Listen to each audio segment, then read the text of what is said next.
Varázshegy Kolónia Galériájában vagyunk. Itt olyan állatokat mutatunk be, melyek kint a szabad természetben különböző felépítésű, szerkezetű csoportokban élnek. Ezek közül egy kitűnő példa a gundi.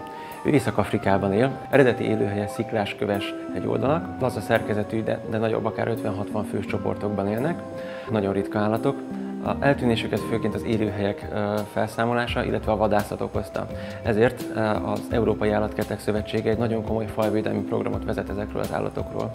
Mi ennek a programnak keretében kaptunk gundikat a Münsteri állatkertből 2 évvel ezelőtt. Eredetileg 8 állat érkezett hozzánk ide az állatkertbe, mára több mint 20 vannak.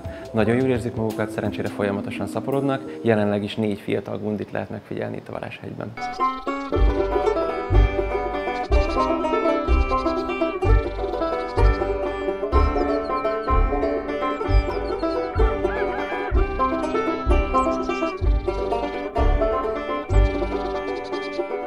A gundik nagyon érzékeny állatok, figyelnünk kell például az emésztésükre.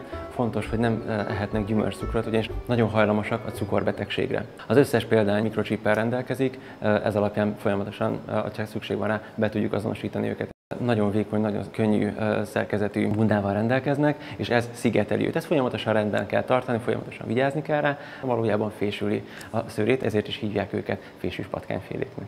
Egy 3 napos kiskölyök, teljesen kifejletten, szőrösen, nyitott szemmel születnek, már születésük után is nagyon ügyesek, és másnapra már szaladnak, ugranak. A csoport szerkezet eléggé laza, körülbelül egyenrangú mindenki a csoporton belül. A kiskölyökökre tényleg mindenki egyformán vigyáz, de csak az anya szoptatja, csak az anya eteti.